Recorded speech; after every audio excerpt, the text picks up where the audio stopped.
Sri Lanka is known as a maritime nation. Shipping, maritime, and logistics industries have played a pivotal role in Sri Lanka's economy. Partly, this can be due to Sri Lanka enjoying a strategic location advantage in the Indian Ocean. But I would like to give credit to all the people, the unsung heroes, the logisticians who have played a significant part in making Sri Lanka a maritime hub.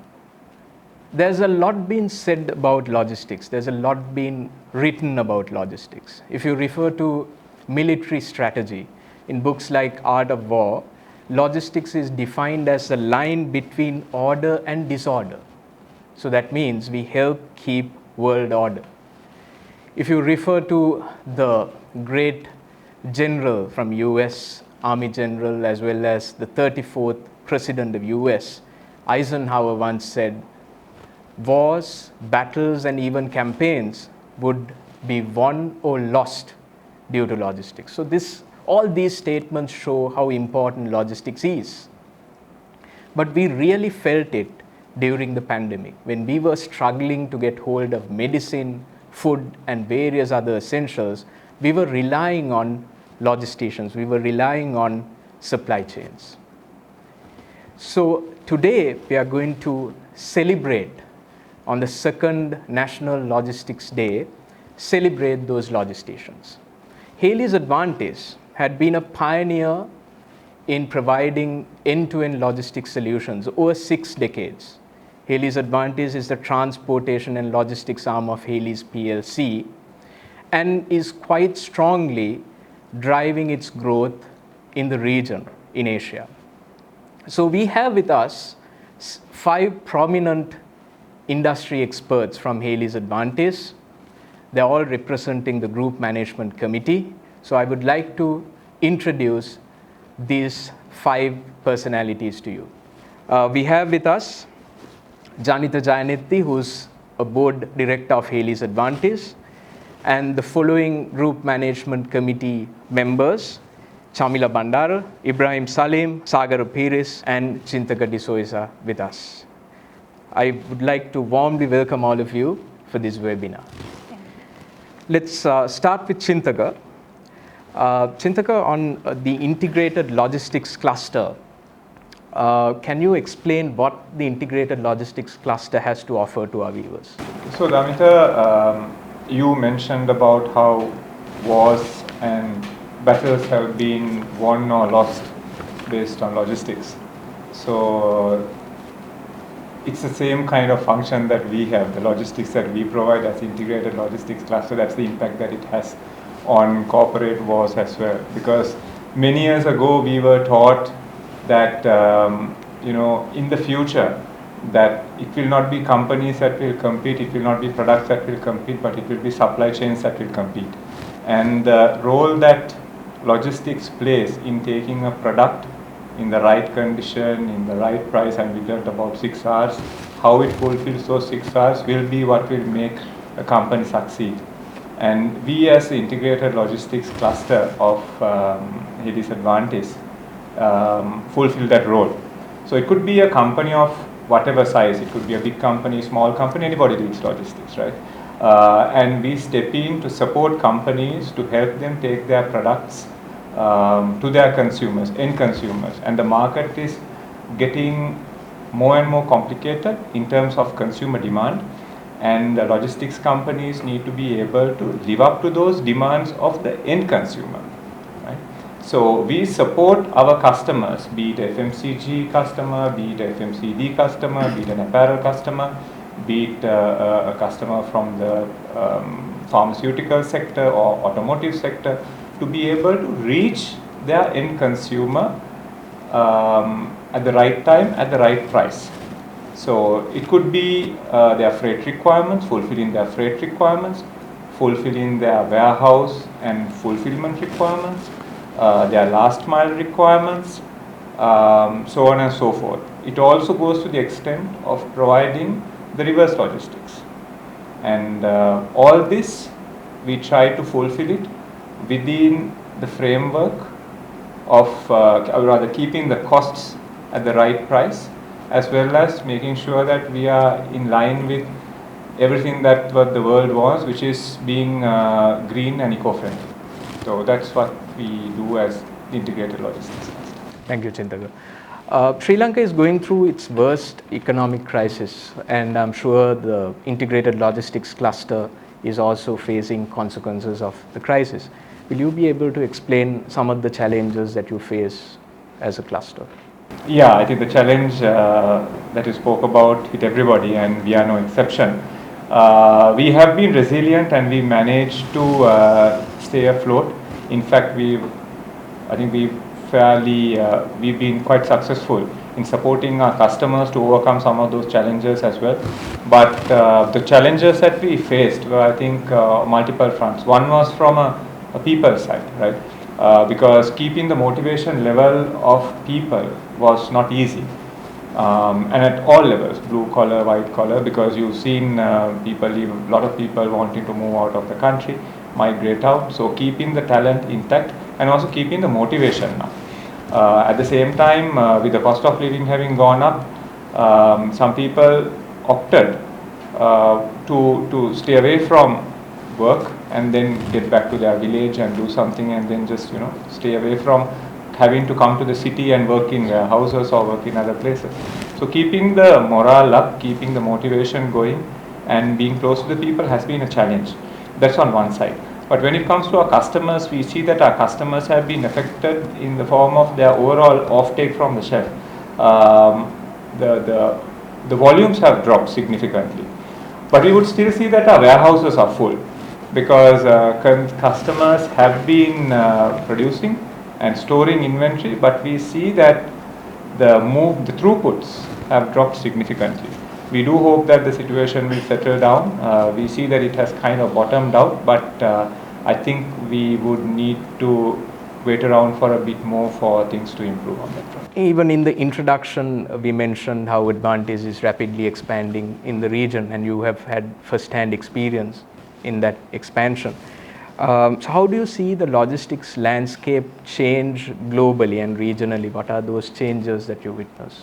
Yeah, well, the biggest change that I see is that I think the logistics landscape is gradually getting defined not by the companies that own the product, but by the consumers who are consuming the product. And like I said at the beginning, the answer to your first question was that it will be supply chains that will compete. And we were taught this maybe 10-15 years ago, and today we see that it has come to be. Consumers are wanting more information about products, and they have access to information, right? With the advent of technology, consumers have information, and they are thriving on that information, and that is putting huge pressure on the supply chains of companies. And what that is leading companies to do is to reduce lead times, make smaller deliveries, and be able to get closer to the customer at a faster speed. Now, what that means for companies like ours is that we need to be more agile, because if we are not agile, if logistics companies are not agile to meet the demands of these end consumers, which is rapidly changing, then the customers whom we service, those companies will get affected. So the biggest change that I see is that this advent of shorter lead times, small order quantities, and the price sensitivity of the end consumer. Price sensitive because not that because they are not prepared to pay, but they have more information, so they can switch, they can shop from company to company. So we need to be agile to support those demands. So that's, I think, the biggest change that we see. Thank you, Chintaga, for that. So we are moving on to last mile delivery.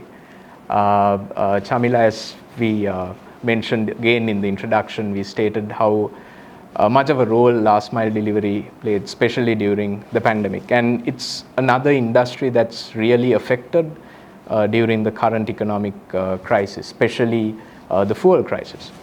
So where do you see in Sri Lanka, what changes do you foresee in the next 6 months for courier companies and last mile delivery? And what are the main challenges that you see? Good question, Damita. I think I'll start off with your remarks introductory when you spoke about art of war. For us, it's actually a daily battle, reminds me. These days, because our industry is heavily reliant on fuel. And the interesting part is with the crisis, where fuel deliveries were impacted, there was heavy reliance on e-commerce. So more and more customers started ordering online. So we at Advantis Express, we represent FedEx. So in terms of FedEx, it's actually, if I'm to highlight some of the biggest challenges we faced, we'll start off with some of the airlines, because our first mile comes from an international network. So we heavily rely on airlines, and some of them were impacted because of jet fuel crisis. So the capacity was reduced, and we did have even some of the flight timings were adjusted. So we did face certain challenges, but of course we did get a lot of support from all the airlines in having the required slots available. When it comes to well, FedEx last mile delivery, we for us 50% of our fleet was on petrol, so 50% on diesel. So we had to balance it, but with Haley's Advantis with the bunkers, our bunkering division truly lived up to the challenge. They did ensure that we get an uninterrupted supply of MGOs, or the ship bunkering. So that enabled our last mile delivery. In terms of diesel, we were able to manage it. But when it comes to even the petrol vehicles, we had to ration out, we had to manage our routes better, and maybe even deploy more diesel vehicles and took out certain vehicles. So FedEx were able to actually manage without any service interruptions up to date. So there's another last mile delivery coming under Advantis, that's CityPack. That's heavily reliant on, again, fuel. So when it comes to even the usual process is from a hub, we do the delivery to a branch. So for that, we usually use a line haul vehicle, and those vehicles had a continuous flow of diesel, thanks again to our own bunkering arm. But from a branch to the end consumer, we would always depend on small vehicles, including motorbikes and three-wheelers. So they were heavily impacted because of not having petrol, and so we did have to do some innovative things to manage the situation, maybe sometimes calling the customers to call over at a branch, or even using cycles, push bicycles. So we did try to come up with some new things, and that is still a battle that we have to cope up with, because even having the QR code that really did help us, but not fully. So we are still managing in terms of last mile. Another important aspect is we are heavily reliant on our people, because we have a team of certain teams have to report to work every day, and we don't have the liberty of working from home.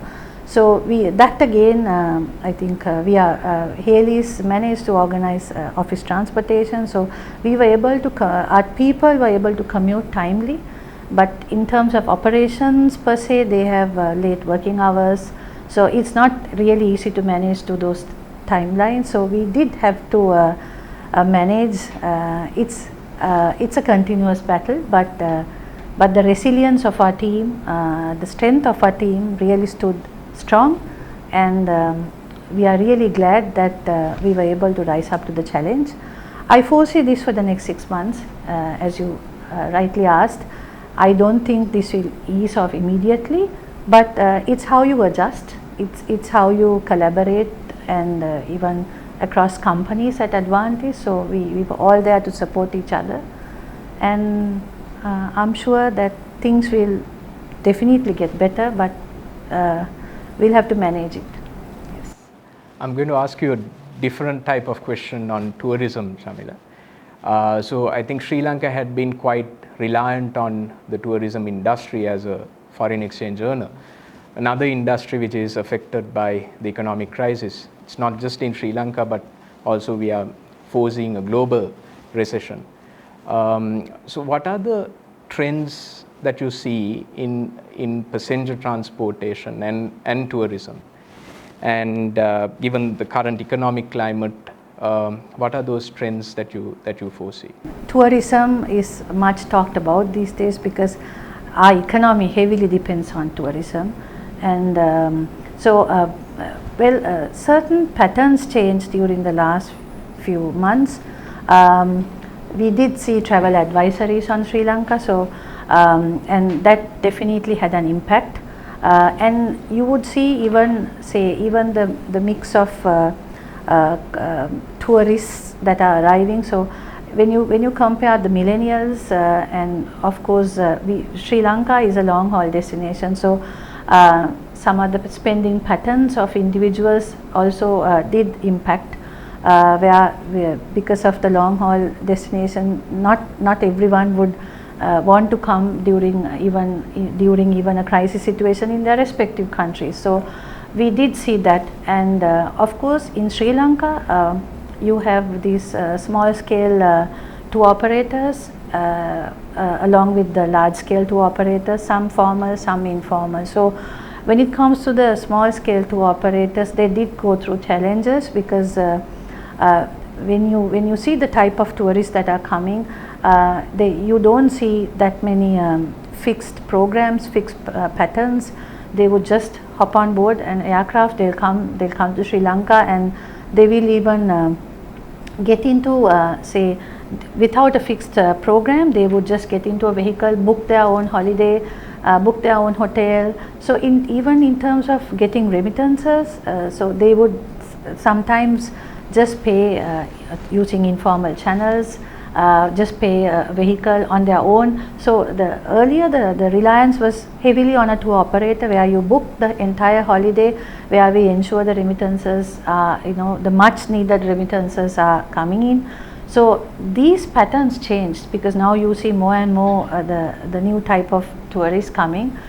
Sri Lanka, despite everything, is still a much anticipated attractive destination to tourists, but so we are hoping that things will turn around, and also as an industry, when it comes to the managing the crisis, the small time operators do go through challenges. Not everyone can withstand this current crisis, so I think even the large scale players they really have to collaborate, support the small scale operators. We as Heli's did start on our own tour travel arm. The team has been really doing well to manage this, and backed by the expertise coming from Heli, so we've been able to withstand the challenges, but definitely it's we are hoping for better times, especially with the travel advisories, keeping our fingers crossed that very soon things will be removed and we could see Sri Lanka shining once again in the world map. Thanks, Shamila, for that optimism. Moving on to Janita, I think Advantis is known as a diversified logistics solution provider. So one such diversity that we provide is the construction and engineering unit. Again, an industry which was really affected by the current economic crisis. What implications do you see that the current crisis has on the construction and engineering industry? When it comes to construction industry, the construction industry can be very broadly categorized into different areas: commercial, industrial, residential, and like different types. So as Heli's Advantis, we are specialized in industrial and infrastructure development projects. and our origins are from, as you know, from logistics. So if you look at our senior management, our DNA is coming from logistics. And we had a lot of challenges about 3 years back during the first COVID wave. We were running fairly large scale construction projects, and we had to maintain the guidelines given by health authorities, and we had to operate our projects. And as a company, we were very successful in terms of maintaining continuing the projects whilst maintaining the guidelines, health guidelines. And we managed to complete most of those projects well on time without much incidents. And now we are facing the repercussions of those COVID waves and the economic crisis in the country, which has affected the construction industry very badly, especially with the limitations in foreign exchange. The imports are curtailed, and as a whole the industry is going through a tough time, construction industry. So to overcome the current situation, we are looking at certain projects in overseas markets. We are categorically focusing on overseas projects, and whatever the projects that we have been handling are continuing, so those projects will continue. But moving forward, especially with the infrastructure projects, the government is closing, I mean at least temporarily holding those projects. So we see a challenge in time to come as a company. Right. So Janita, despite all these challenges presented to us by COVID as well as the current economic crisis, the construction and engineering arm has had some interesting milestones that were achieved. Would you like to brief us on some of those milestones? Yes, we managed to successfully complete most of those projects what we handled during the COVID time. And in terms of achievement, when it comes to civil construction, we are a certified contractor, C1 certified contractor today. And we moved into road construction, road and infrastructure construction as well, and we are certified as a C3 contractor when it comes to road construction.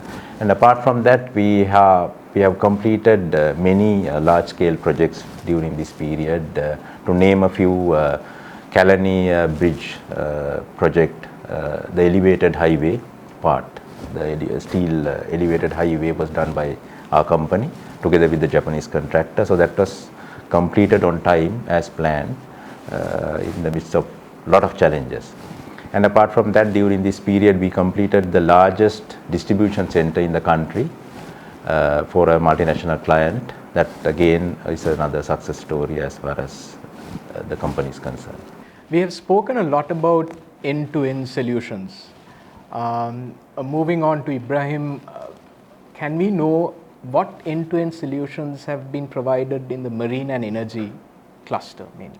So the marine and energy segment is a very interesting area that Advantis expanded into. It's basically to really exploit the blue economy. As many of you may know, we have gone into becoming the largest ocean asset owner in Sri Lanka, and our aspirations have now grown from the Indian Ocean even into Southeast Asia. It's an area that many people don't see, but obviously over 75% of the world's trade happens by ocean. So it's a very important component. We've identified that there are two segments to the market. One where assets carry goods and people, and the other is where they actually provide services, for example tugboats, pilot boats, etc. We grew into this segment by acquisition, not really by design, and we were thrust into an area which covered both segments, where we are carrying cargo as well as providing services. Today we have an enviable position as being the largest service provider or the number one towage and salvage operator in the Indian Ocean. linking up the end-to-end logistics that flow through from different modes, for example from a port onto a vessel and into another port through an ocean going a mechanism involves a few things, right? Number one is obviously the asset ownership. An asset ownership is not a light industry, it's a heavily capital intensive industry, and it also requires a completely different set of competencies and mindset. We have been very fortunate to have some of the right people who had those competencies and were able to actually build up our capabilities in our business to buy the right assets and maintain and operate them under a lot of challenging circumstances. But we've come out on top, and I think we are today one of the most envied asset owners in the region. The other aspect of it is when it comes to managing the services relating to those assets, from all the way from bunkering to surveying to lightering to agency services. And I think our pedigree of 60 years coming from the ship agency side has really prepared us to become experts in providing services to maintaining those assets. A good example I can give you is a fairly complex example though, is today Sri Lanka is a growing market for layup services, and we have some oil and gas assets like drilling rigs which move from job to job, coming into Sri Lanka for services into the port of Trincomalee, because we have a very large natural base in there. Interestingly, in the tow that is actually live at the moment, it's ongoing, the vessel that went to bring this rig into Trincomalee was owned and operated by us. We have the largest anchor handling tug in the region called the Virgo, and it went into South India to actually tow the rig into Trincomalee. And the purpose of towing it there was it was changing hands from one owner to another. Incidentally, the agents for the old owner was also represented by a subsidiary of ours called Haley's Energy Services. So all the services of demobilizing the crew, removing the equipment, doing all their immigration visas, arranging all their logistics out of the country was entirely handled by them. And the agents for the new owners who are taking on the rig is also a subsidiary. So it's a good example, I think, about the entire end-to-end components of logistics getting into the marine and energy sector. Thank you, Ibrahim. I think you explained it very well with a case study as well. So coming back to bunkering arm, during the fuel crisis, I think they proved very agile, changing the course of business as well as providing a lifeline to most of the local industries. We would like to hear something from you on what happened there. Well, it's good to be in the company of some happy customers. Yeah, the bunkering story is quite remarkable, that unfolded over the last 4 months, and it actually was inspired by a crisis management committee meeting that was held by our chairman and our board, wherein, as you know, at that point fuel was becoming a serious issue, the availability of fuel, and our industries were under threat. People could not be mobilized, raw materials could not be mobilized, factories could not run due to power shortages. So it was a serious crisis. So our chairman actually was gathered the crisis management committee and was looking for solutions, and one idea that popped up from that was, could we utilize marine fuel for running our generators and boilers on land? Fortunately, our technical teams jumped on the matter And with some laboratory testing, we figured out that marine gas oil was actually compatible with auto diesel, and low sulfur fuel oil was compatible with furnace oil. This was a huge relief for factory owners like Haley's, because they could ensure that they had a product that was compatible with what their machinery actually ran. We then quickly escalated the opportunity to the authorities to give us the necessary approvals to be able to operate and supply such fuels, because as you know, supplying of fuel in Sri Lanka is a heavily regulated and licensed business. Fortunately, the authorities were very forthcoming and facilitated the approvals very quickly, and thereafter we had to work with the operational teams of the Sri Lanka Ports Authority and the JCT Oil Bank to be able to figure out the modalities of managing the supplies through bowsers across the island. I think it was a lifeline for our industries, and without which the valuable foreign exchange that the country has so desperately needed wouldn't have been continued.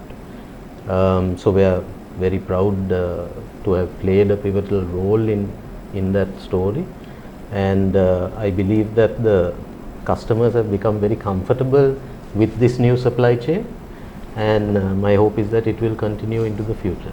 So I wish to move to Sagar on. I'm going to change the tone of the interview from challenges into people, because we all agree that apart from the strategic location advantage and various other positives, people have been quite an important element of our organization's success, as well as this industry to be so resilient. I think people have played an important role. So moving on to Sagar, are there any tips or pointers that you wish to give any young person out there who wants to join this industry?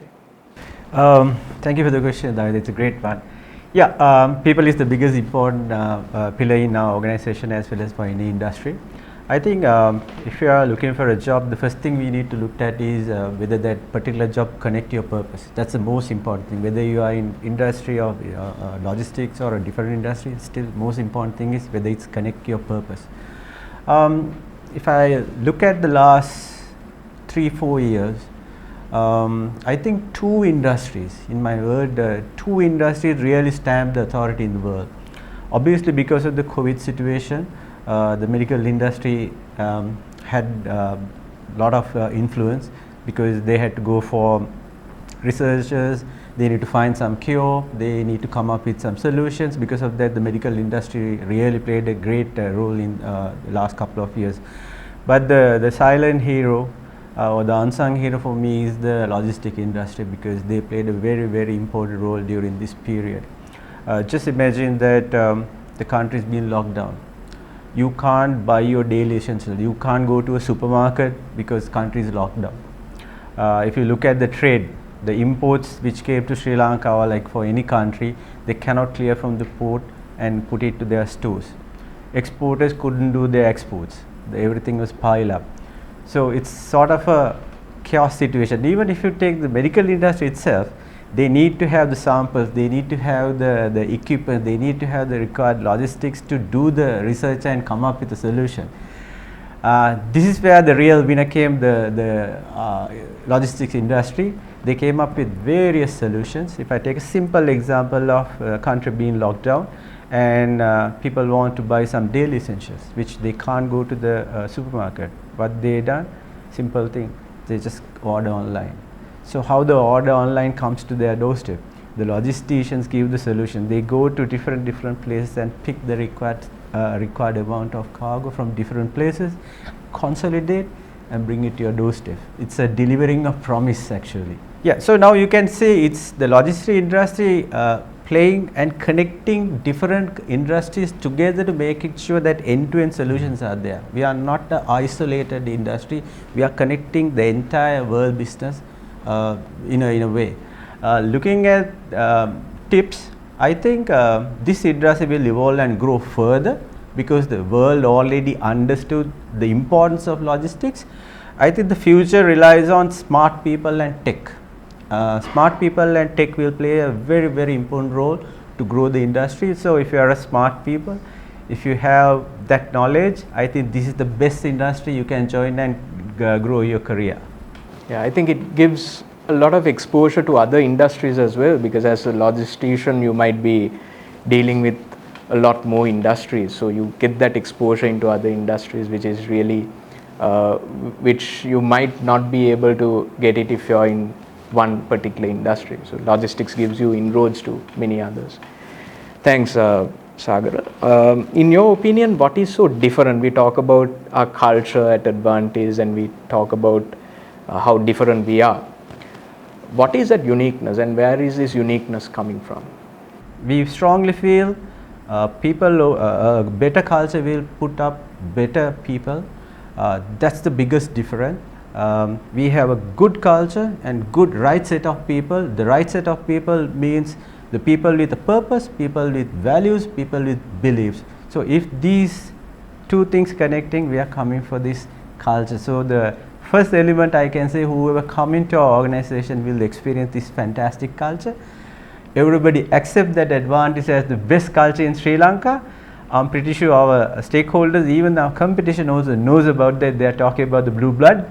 So that's the first thing we can say that any people can experience in Advantis culture. Okay, we had a very humble beginning. I think at the beginning you mentioned about that about 6 decades ago we started. We started about close to 60 years ago with like less than 15 people. But with the great leadership and industry guru, Mr. Mohan Panditiki, when he took over, he managed to transform this into a different culture and managed to bring the real benefit or the real success for Advantis. When the current MD, Mr. Ruano Aidaratna took over, that success story was still continuing. In fact, that we have accelerated our growth. Like I mentioned, we had the people-oriented culture, but under Ruan and the new leadership team, we managed to bring a little bit of a new elements to our culture, which is service optimization, if not like operations excellence, which managed to give the best out of our services. Now we are having a nice balance of people-oriented culture as well as the service-oriented culture, which give the best out from our service levels, which will definitely help us to meet the current world demand as well as the future demand also. In sort of like we are looking at work, learn, grow culture in a nutshell. If I elaborate a little bit more, 2020 we started a new project called Idea Storm. The main idea is basically to promote innovative thinking, how we can do differently, challenging status quo. The project team came up with this Idea Storm. Basically, we asked our staff, okay, you come up with different ideas, challenge the status quo. So they gave the platform, and you don't believe, they came up with this Idea Storm structure. Within a month, you would believe 160 plus submissions came within our staff, mainly aiming to revenue growth as well as the service optimization. So that's the real winner for us. So during that time, Idea Storm, we basically broke it into 2 steps. The Idea Storm itself is idea generation period, where a lot of ideas came. Finally, we managed to select the best ideas out of that. Then the version 2 of Idea Storm, which is the Champions League, from idea generation, we brought those winning ideas to actualization. So under the Champions League, now we managed to bring all these exciting ideas to the picture. Now they are in place, which is bringing a lot of revenues and new opportunities for the group. So that's a big winner for us. Apart from that, every year we have some people engagement related activities. Now last month we completed Advantis Awards version 5, which is the 5th time we had, where we celebrate our heroes People has gone extra mile from leadership to innovative thinking to success story to CSR to different areas. We are recognizing and rewarding these people. And next year we have Advantis, very exciting Advantis talent show, where we give the opportunity people to come and showcase their talent. So every year we have these programs. It's a continuous journey. So Idea Storm, the second version is already we started this month. Advantis Awards version 5 we have already completed. Talent show version 3 already completed, and it's an ongoing thing. So that's really gives people to have this work life balance as well as the engagement with the company, staff experience. Apart from that, I mentioned about work, learn and grow culture. To support that, last year we launched our new project which called Advantis Campus. Advantis Campus basically our own staff, our own SPU heads doing lecturing for the various areas where we can learn. Our company staff can go and learn from them. It's a focused and fun project where the continuous learning is encouraged. If I take a little bit into stats, if you look at the last 10 years, Advantis participate in Great Place to Work, which is an American survey. I think compared to a couple of 10 years back and now, we have a huge number of companies are certified under GPW. The icing on the cake is like some companies continue to maintain within the top 40 in Sri Lanka.